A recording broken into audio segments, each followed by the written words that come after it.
अध्याय 11। असंभव कुछ भी नहीं। किसी भी छोटे काम से कभी शर्म या नफरत नहीं करनी चाहिए। जब एक बढ़ई कारपेंटर देश के सर्वोच्च पद पर आसीन हो सकता है, तो बढ़ई का काम करने में शर्मिंदा होने की क्या बात है। किसी भी छोटे काम करने में नहीं, बल्कि निठल्ले बैठे रहने में शर्म आनी चाहिए। मनुष्य को कभी भी समस्याओं और कठिनाइयों से घबराना नहीं चाहिए। ये तो सभी के जीवन में आती हैं। इन्हें सदा वरदान स्वरूप जानना चाहिए, क्योंकि ये हमें केवल शिक्षा ही नहीं देती, अपितु हमें अपने प्रयत्नों के साहस भी प्रदान करती है। इसमें कोई संदेह नहीं कि बहुत से बड़े बड़े उद्योगपतियों और कारखानों के मालिकों ने बेहद गरीबी में ही अपना बचपन शुरू किया था। उन्होंने स्वयं जीने के नियम और कानून बनाए और सफलता की ऊंचाइयों को छुआ। कोरो नामक एक बहरा लड़का था। वह कानों से कुछ सुन नहीं पाता था। उसने अपने पिता से पढ़ने की इच्छा व्यक्त की। उसका पिता न केवल गरीब था, बल्कि शराब का भी लती था। उसके पिता ने उसे गरीबी का हवाला दिया और कहा, बेटा, तू कैसे पढ़ सकता है? हम बहुत गरीब हैं। अभी हमारे पास अच्छा खाने को भी नहीं है। फिर भला पढ़ाई लिखाई कहां से संभव होगी? कोरो बड़ी सकारात्मक सोच वाला लड़का था। अपने पिता की बात को सुनकर वह बोला, आप इस बात से क्यों डरते हैं कि मैं भूखा मर जाऊंगा? हमारे पास सब कुछ तो है, क्या नहीं है? मैं भूख दूर करने और उससे निपटने का उपाय जानता हूं। फिर उसने अपने पिता को एक उदाहरण दिया। हारेन टाट नामक जंगली लोग एक वृक्ष विशेष का गोंद खाकर ही काफी समय तक जीवित रह लेते हैं, और जब उन्हें अधिक भूख सताती है तो वे पेट पर पट्टी बांध लेते हैं। क्या मैं यह काम नहीं कर सकता? झाड़ियों में कंद लगते हैं, मकोए और बेर के फल लगते हैं, खेतों में शलजम मिल जाते हैं। क्या इनसे भूख नहीं मिटाई जा सकती? उस बहरे और निर्धन बालक का पिता शराबी था। लोग कहते थे कि वह जूते बनाने के अलावा कुछ नहीं कर सकता, लेकिन उसी शराबी का यह उद्योगशील बालक बहुत आत्मविश्वास और दृढ़ निश्चय वाला था। उसके मन में पढ़ने और कुछ बनने की लालसा थी। इच्छा और संकल्प मनुष्य से बहुत कुछ करा देते हैं, वे उसे महान बना देते हैं। दृढ़ संकल्प और आत्मविश्वास का धनी वही बालक आगे चलकर बाइबल का महान और प्रतिभाशाली पंडित बना। ऐसे ही एक गरीब गुलाम का नाम कियो था। वह ललित कलाओं का पुजारी था। सौंदर्य उसका देवता था। मूर्ति कला उसे परमात्मा से संस्कार रूप में मिली थी। मूर्तियों के संबंध में उसके मस्तिष्क में विचित्र कल्पनाएं उत्पन्न होती थीं। वह यूनान का रहने वाला था। वहां एक कानून था जिसके अनुसार कोई भी गुलाम एक स्वाधीन व्यक्ति के समान ललित कलाओं का अध्ययन नहीं कर सकता था। उस समय यूनान का समाज दो भागों में बंटा हुआ था, एक स्वतंत्र और दूसरा प्रतंत्र। स्वतंत्र व्यक्ति ही सब कलाओं का अध्ययन करने के अधिकारी थे। सभी प्रकार के सुख प्राप्त करने का अधिकार केवल उन्हीं को ही था, जबकि गुलामों को कठिन से कठिन कार्य करने पड़ते थे।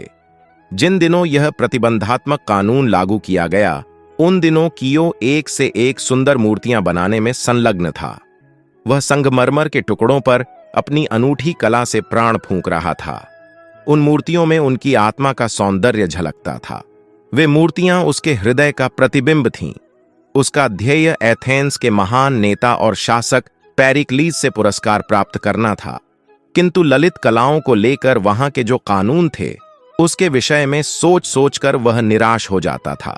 उसके मन में पुरस्कार पाने की आशा की जो ज्योति थी, उसकी लौ बार बार मंद पड़ जाती थी, किंतु उसके मन में कला को लेकर जो उत्साह था, वह उसे आगे बढ़ने को प्रेरित करता था। वह जो कुछ कर रहा था, वहां के कानून के अनुसार वह एक बड़ा अपराध था। फिर भी वह अपने मन के हाथों विवश था। क्योंकि एक बहन भी थी जो इस कानूनी बंदिश से बहुत दुखी थी। वह अपने भाई के कष्ट को नहीं देख सकती थी। वह घुटनों के बल बैठकर देवी के सम्मुख झुकी तो उसकी आंखों में आंसू उमड़ रहे थे।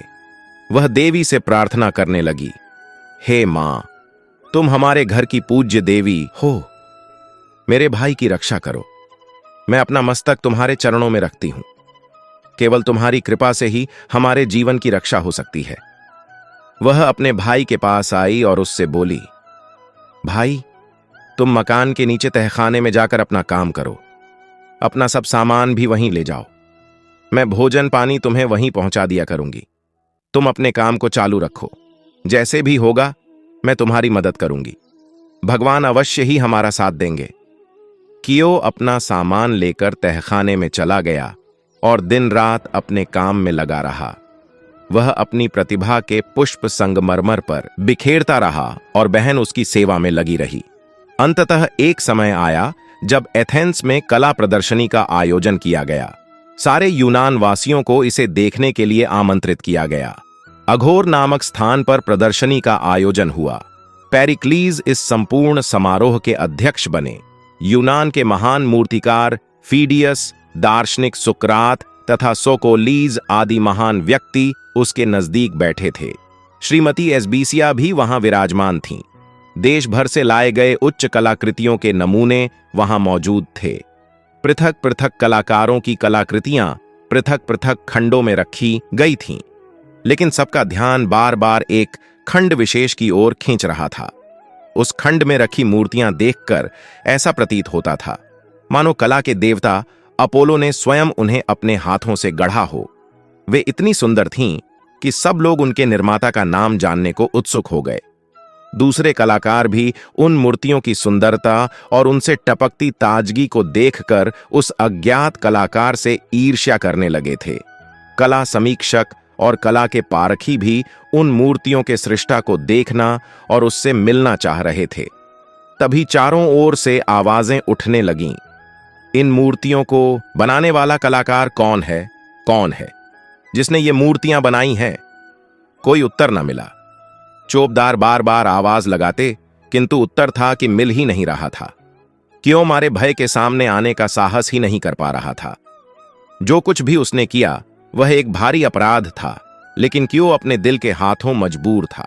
ज्यों-ज्यों देर हो रही थी, लोगों की उत्सुकता बढ़ रही थी। जैसे जैसे वक्त बीत रहा था, लोगों की बेचैनी बढ़ रही थी। लोग अब मूर्तियां बनाने वाले के संबंध में तरह तरह की बातें कहने लगे थे। इतने में कुछ लोग एक लड़की को घसीटकर सभा स्थल में ले आए। लड़की के कपड़े अस्त व्यस्त थे, बाल रूखे और बिखरे हुए थे, होंठ शुष्क थे। इस पर भी उसके चेहरे से एक विशेष प्रकार की स्वाभिमान मिश्रित दृढ़ता प्रकट हो रही थी। लड़की को घसीटकर लाने वाले सिपाहियों ने चिल्लाकर कहा, यह लड़की इन कलाकृतियों को बनाने वाले कलाकार को तो जानती है, किंतु उसका नाम नहीं बताती। लड़की से फिर पूछा गया, किंतु उसने अपना मुंह नहीं खोला। तब उसे चेतावनी दी गई कि उत्तर न देने पर कठोर दंड दिया जाएगा।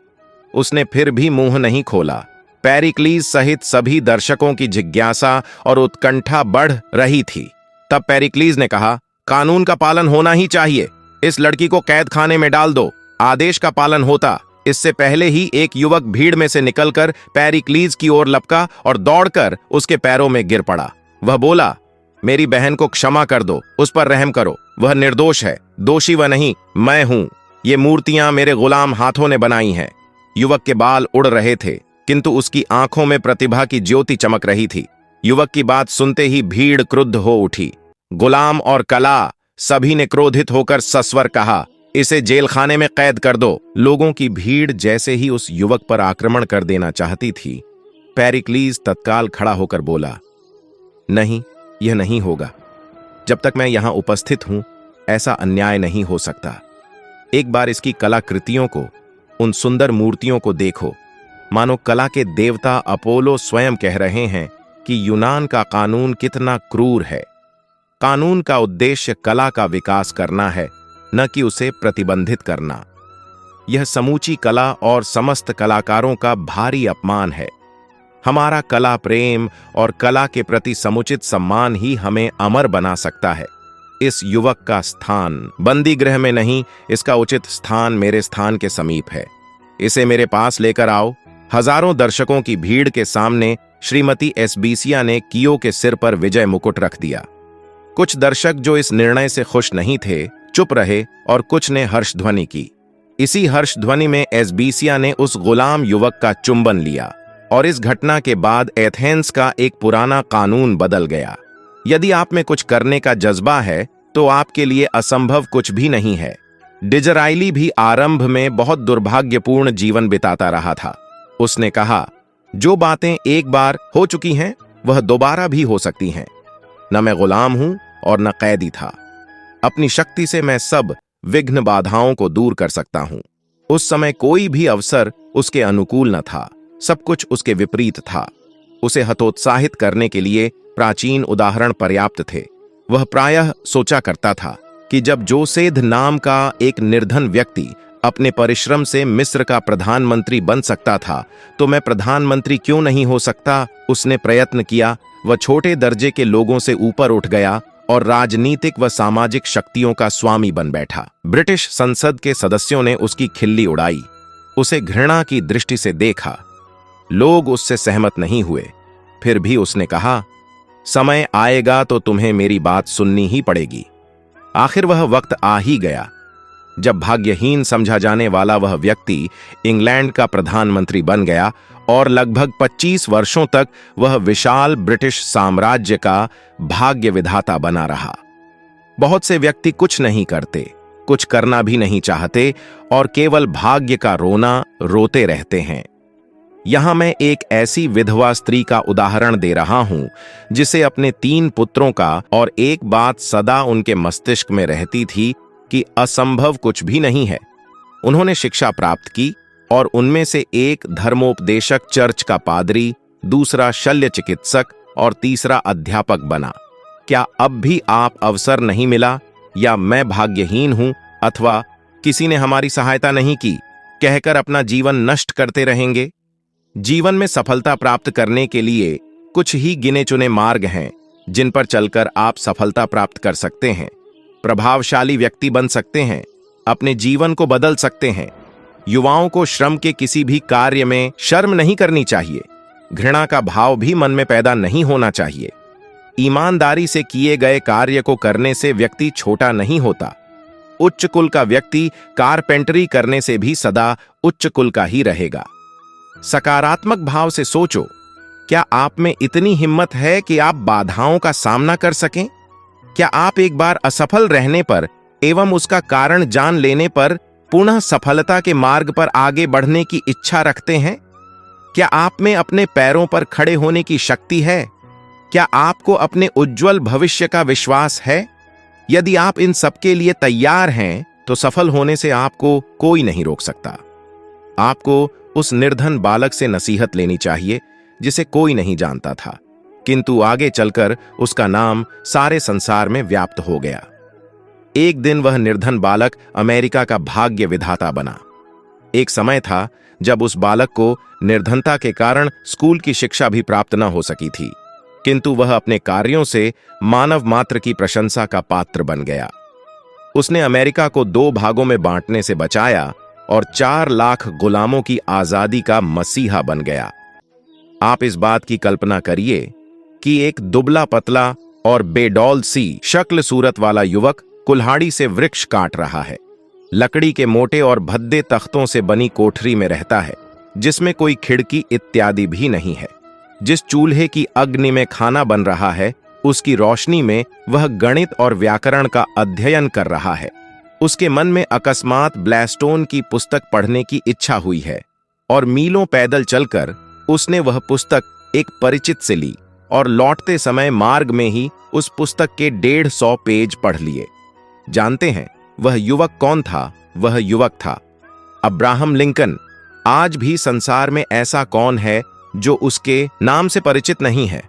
वह लकड़ियां काट कर लाता, खेत जोतता, मां की मदद करता, खच्चर हाँकने का काम करता और एक पुस्तकालय में झाड़ू लगाता और समय मिलने पर पुस्तकालय में पुस्तकें लेकर पढ़ता और इसी के साथ कुछ बचत भी करता। जब कुछ पैसा पास हो गया तो उसने विलियम कॉलेज में एडमिशन ले लिया। वहां से पढ़ाई करके एवं उत्तीर्ण होकर वह 26 वर्ष की आयु में अमेरिकी कांग्रेस में प्रविष्ट हुआ और 27 वर्ष की आयु में अमेरिका का राष्ट्रपति बन गया। आप अपने भाग्य को न कोसें, निठल्ले न बैठें और ख्याति, प्रसिद्धि व समृद्धि प्राप्त करने के लिए प्रयत्न करें और अब्राहम लिंकन से सबक लें। ध्यान दीजिए, न्यूजर्सी की जर्सी सिटी में रहने वाली मार्था हाई स्कूल में पढ़ती थी। उसकी सोच एक मॉडल बनने की थी। वह प्रयासरत रही और मॉडल बन गई, जिससे उसकी कॉलेज की पढ़ाई का खर्च निकल आया। कॉलेज की पढ़ाई पूरी करने और विवाह करने के बाद उसने स्टॉक ब्रोकर बनने का निश्चय किया, जो उसके ससुर का व्यवसाय था। उसने छोटा सा निवेश किया और शीघ्र ही वह इस क्षेत्र में सफल हो गई। तभी एक ब्रोकरेज फर्म का ध्यान उसकी तरफ गया और उसका कैरियर न सिर्फ शुरू हुआ बल्कि सरपट दौड़ने लगा। कुछ साल बाद शेयर मार्केट में शेयर खरीदने बेचने के बाद उसने कोई ज्यादा मजेदार काम करने का फैसला किया। उसने कुकिंग की कला सीखी और केटरिंग बिजनेस शुरू किया। फिर वह अपने रोचक विचारों की पुस्तकें प्रकाशित करने लगी। एक चीज से दूसरी चीज शुरू होती गई और जल्दी ही वह दुनिया की एक बहुत बड़ी मीडिया कंपनी की मालकिन बन गई। अंततः वह न्यूयॉर्क स्टॉक एक्सचेंज में मार्था स्टीवर्ट ओमनी मीडिया के शेयर बेचने में कामयाब हो गई। जर्सी सिटी के एक साधारण परिवार में पैदा हुई लड़की के लिए यह कोई छोटी सफलता नहीं थी। उसने अपना लक्ष्य स्वयं बनाया और अपने प्रयासों तथा योग्यता से अपने लक्ष्य प्राप्त किए। वह दौलत कमाना और मशहूर बनना चाहती थी और यह उसका निश्चित लक्ष्य बन गया। अमेरिका के राष्ट्रपति विल्सन ने कहा था, मेरा जन्म निर्धनता में हुआ। मैं अच्छी तरह जानता और समझता हूं कि जब मां के पास रोटी न हो तो उस समय उससे रोटी मांगना किसे कहते हैं। 10 वर्ष की आयु में मैंने अपना घर छोड़ दिया और 11 वर्ष तक अप्रेंटिस बना रहा। केवल 1 मास का समय ही स्कूल में पढ़ने को मिलता था और 11 वर्ष के कड़े श्रम के पश्चात मुझे केवल $72 सालाना मिलते थे। उनमें से $1 भी मैंने अपने सुख के लिए खर्च नहीं किया। 21 वर्ष की आयु तक मैंने एक एक पैसा एकत्र किया। मीलों पैदल चलकर साथ वाले लोगों से काम के लिए भीख मांगने की वेदना को मैं समझ सकता हूं। 21 वर्ष की आयु तक मैं महीनों जंगलों, मैदानों और पहाड़ों में घूमा, बैल हांके, सामान ढोया और लकड़ियां काटने का काम किया। मुंह अंधेरे उठ जाता और देर शाम तक काम करता था। इतनी मेहनत करने पर भी मुझे महीने में सिर्फ $6 मिला करते थे। उन दिनों मुझे प्रत्येक डॉलर का सिक्का चांद के समान बड़ा दिखता था। विल्सन ने आत्म सुधार और आत्मरक्षा के किसी भी अवसर को कभी व्यर्थ नहीं जाने दिया। संसार में बहुत कम लोगों को अवकाश के क्षणों का मूल्य मालूम होता है। विल्सन ने हर क्षण को सोने जितना कीमती समझा और उससे अधिकाधिक लाभ उठाने का यत्न किया। यही कारण था कि इतनी गरीबी और बहुत ज्यादा मेहनत करने के बावजूद उसने 21 वर्ष की आयु तक पहुंचने से पहले ही उत्तम कोटि के 1000 ग्रंथ पढ़ डाले। फिर वह वहां से सैकड़ों मील दूर एक प्रसिद्ध नगर में काम के लिए गया। उसने मार्ग में पड़ने वाले अनेक ऐतिहासिक स्थानों को देखा और इतनी लंबी दूरी तय करने में उसने $1 और 6 सेंट ही खर्च किए। 1 वर्ष के अंदर वह उस नगर में इतना लोकप्रिय हो गया कि डिबेटिंग क्लब का सम्माननीय सदस्य बना लिया गया। वह प्रमुख वक्ता बन चुका था और जनता उसके भाषण बड़ी उत्सुकता से सुनने के लिए आती थी। फिर कुछ ही समय बाद वह नेशनल कांग्रेस का सदस्य चुन लिया गया। वह अपने जीवन के प्रत्येक क्षण को एक स्वावसर समझता था। उसने अपने जीवन की प्रत्येक घटना को अपनी उन्नति और विजय का साधन बना लिया था।